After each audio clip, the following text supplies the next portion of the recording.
Good morning and welcome to World News here on TVP World. I'm Diana Skaya. U.S. and Ukrainian officials are set to meet in Saudi Arabia on Tuesday, with President Donald Trump focused on the Ukrainian president's willingness to make concessions in negotiations. Now, the discussions could play a crucial role in the future of U.S.-Ukraine relations amidst the war with Russia. Now, President Trump has reportedly told his delegation that securing a minerals agreement with Ukraine will not be sufficient to restore U.S. military support or intelligence sharing. Now, while Trump is in favor of the deal, which would grant the U.S. a share in Ukraine's mineral resources, he expects the Ukrainian president to show more flexibility in peace talks. Now, according to several American news outlets, Trump is urging Zelensky to consider tough compromises, including the possibility of ceding territory to Russia. Now, Trump is also pushing for Ukraine to move forward with elections, which have been paused under martial law, and even suggested that Zelensky consider stepping down. Ukrainian officials, for their part, are expected to push for the resumption of U.S. military aid and intelligence sharing during the talks in Jeddah. Kiev is reportedly considering proposing a partial ceasefire to persuade Washington to lift its freeze on support as they discuss a peace agreement with Russia and a critical minerals deal. And for Ukrainian reactions to this upcoming meeting, let's go live to our correspondent, Oz Katerji, who is in Kiev. Good morning, Oz. So now tell us, what can we expect Kiev's demands to be in Saudi Arabia? Well, the Ukrainians are going to be pushing for a resumption of intelligence sharing and military aid from the United States. We do understand from U.S. reporting that the White House wants Ukraine to go further before it considers reopening that access to intelligence sharing and military aid, including territorial concessions from the Ukrainian side. We understand that President Zelensky is open to considering a ceasefire that halts attacks on land, on air and sea. So Ukraine's campaign against the Black Sea and the recent drone campaign it's been waging against Russian oil refineries. President Zelensky is reportedly willing to consider a temporary pause to those strikes in exchange for concessions from the Russian side.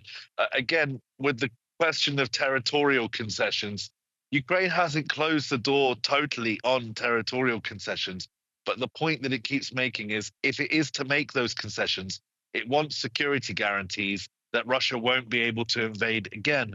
And until those security guarantees are forthcoming, it's difficult to envisage any government in Kiev agreeing to those kinds of concessions. So much to discuss over the next 2 days in Ukraine. We do understand that Zelensky is not currently expected to meet with the U.S. delegation in Saudi Arabia. However, the discussions there, particularly on the mineral deal, will have a significant bearing as to Zelensky's plans going forward. So really important 48 hours for the Ukrainian government here. They will be hoping that their diplomats can secure the kinds of guarantees, or at the very least, the resumption of the intelligence sharing that the U.S. pulled in response to that Oval Office meeting. So all to play for over the next 48 hours in Saudi Arabia. Definitely at stake. We will be coming back to you, Oz Katerji, and to keep us updated. Russia launched yet another attack on Ukraine on Monday morning, targeting the Kherson region. 2 people were injured. Now, local authorities have issued a statement saying that 2 residents of Kherson were wounded when a Russian drone hit a car in the Dniprovsky district. Last night, Russia struck the Zaporizhzhia region, damaging 2 residential buildings and leaving 2 people injured. Russia also attacked the Nikopol region, destroying residential buildings, houses, and power lines.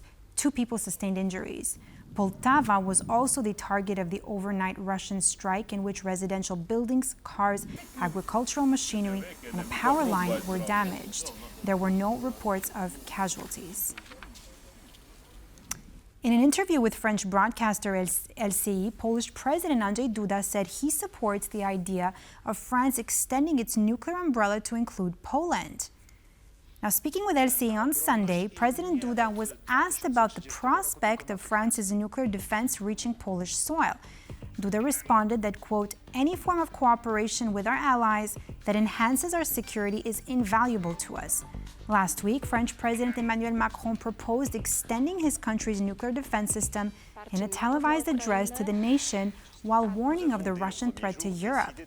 The French nuclear deterrent is air and sea-based, with Rafale fighter jets and nuclear submarines being able to strike at any time on the instruction of the French president alone. Now, the brainchild of the Cold War era French President Charles de Gaulle, it was designed to be entirely independent from the United States. British Foreign Secretary David Lammy has vowed to unfreeze billions of dollars generated from Russian oligarch Roman Abramovich's Chelsea football club and send it to Ukraine to help the country win its fight against Russia. Abramovich was forced to sell Chelsea FC after the EU imposed sanctions against him following the Russian full-scale invasion of Ukraine in 2022. Abramovich and UK officials previously promised the funds from the sale would go to Ukraine. However, they remained in limbo due to a disagreement between the two sides. Meanwhile, Sébastien Lecornu, the French Minister of Defense, has announced that his country will use interest from Russian assets to fund another 195 million euros in arms for Ukraine. The official shared the details, saying that the funds will be used for 155mm artillery shells and glide bombs for Mirage 2000 fighter jets that France recently provided Kiev with. In Bucharest, Romania, protests erupted Sunday evening after the country's electoral body rejected the presidential candidacy of far-right populist Călin Georgescu. Now, this comes after Georgescu filed his candidacy on Friday, following the annulment by the country's top court of the first round of the presidential election held last year. The Central Electoral Bureau, or BEC, cited a constitutional court ruling last year that cancelled the election due to Georgescu's failure to comply with electoral regulations. Hundreds of angry supporters gathered outside BEC's headquarters, waving Romanian flags and chanting that the last resort is another revolution. Protesters clashed with riot police, throwing stones and setting fires in the street. Meanwhile, Georgescu labelled the rejection as a direct blow to the heart of democracy worldwide. The decision comes amidst ongoing political turmoil in Romania, fueled by allegations of Russian interference in the election, which have led to a criminal investigation against the candidate. The rerun of the election is scheduled for May 4th, with a runoff on May 18th if no candidate secures over 50% of the vote. A 24-hour strike by employees is taking place at 13 German airports on Monday amid new contract negotiations. Now, all flights are severely disrupted or canceled. Now, some 23,000 employees working at airports across Germany are participating in the action.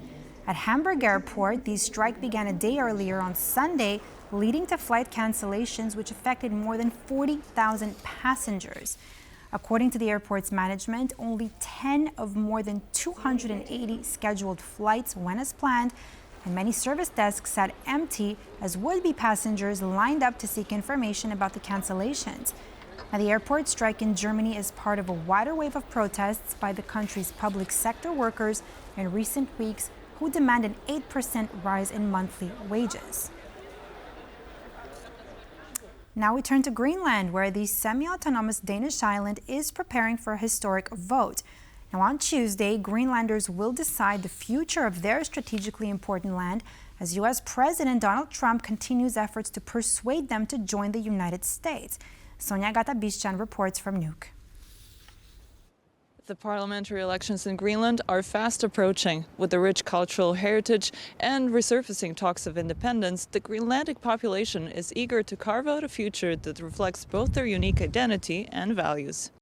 I think depending on which party gets the most elections, if we win, we want to secure our sovereign nation, that we have our own democracy that we fought for, and we don't want to be Americans, but we want to stay Greenlandic and stay focused on our way to make our own government and independence. With Greenland being a self-governing territory of Denmark, one wonders what would be the price of its independence. The former finance minister gave us some clarity on that. There are many different kinds of independence, but when it comes to the financial independence, I think what we are looking at is that we have to develop other sectors than only the seafood. We cannot be so dependent on only one sector within the economy. So that's why I stress that we need to actually focus on natural resources, but also tourism. Greenland has been receiving a lot of attention lately, particularly due to President Donald Trump's interest in this Arctic island. However, at the heart of this land are its people, the cornerstone of its identity. We come from the indigenous population called Inuit that lives across the Arctic. The difference between other indigenous populations around the world is that we are actually the majority. So 90% of the population living in Greenland are born in Greenland. One of the indigenous people is Ivalush Kivtelavensen, who uses her talent to promote Greenlandic identity and empower those that wear her jewelry. I use reindeer spine, the disc in between the spine. And I use fox fur and pearls. I think also with this, using the spine is the first thing that develop in the womb. So it's our first strength and our fundament.